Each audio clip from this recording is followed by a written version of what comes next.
เอาไปเลย สบายดีทุกคนมื้อนี้ไปทำสิไปกินส้มไป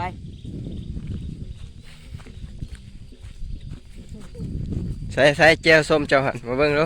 เด้ โอ้ไปเจ็บบ่ได้คักแน่คุยเฟี้ยง วางเศษได้ กินอยู่ไสนี่กินข้าวกกเลยบ่ ต้มกบนี่แหละ โอ้กินเฮือกกนี่เลยเนาะมาเอาปลาเป็นเงามันบ่ อืม เอาปลาเป็นหั่นเจ้าได้นี่ขึ้นบ่ โดดเอา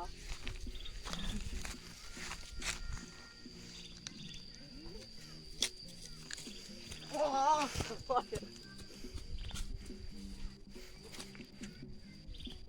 เนี่ยคือยาเตะขึ้น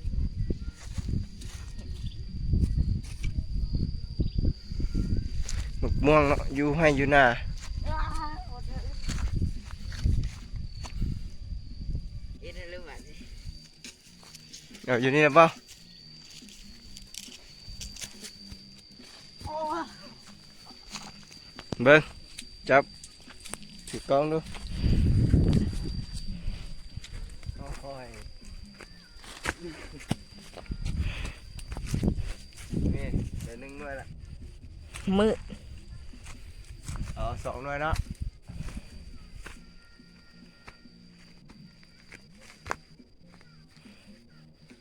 มาทุกคนมากินน้ำกัน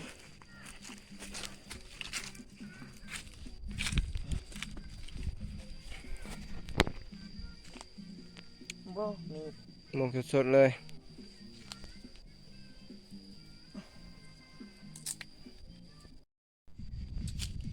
จบ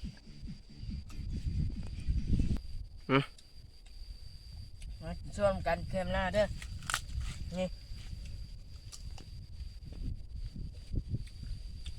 ส้มยังส้มยัง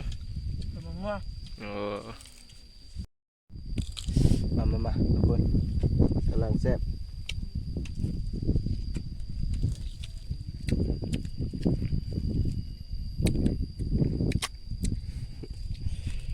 ให้อยูนา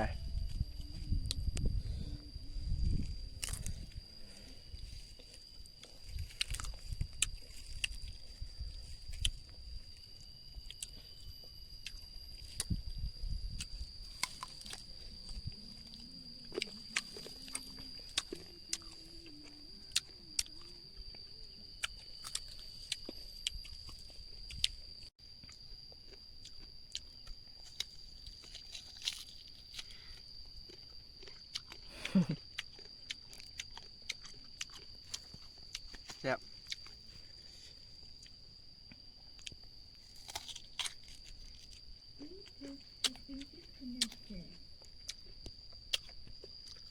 มาเด้อ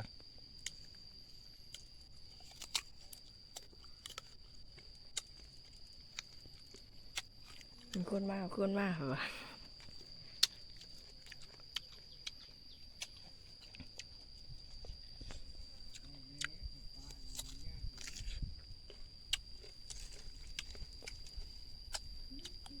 ทุกคนมื้อหน้าจะกินไหม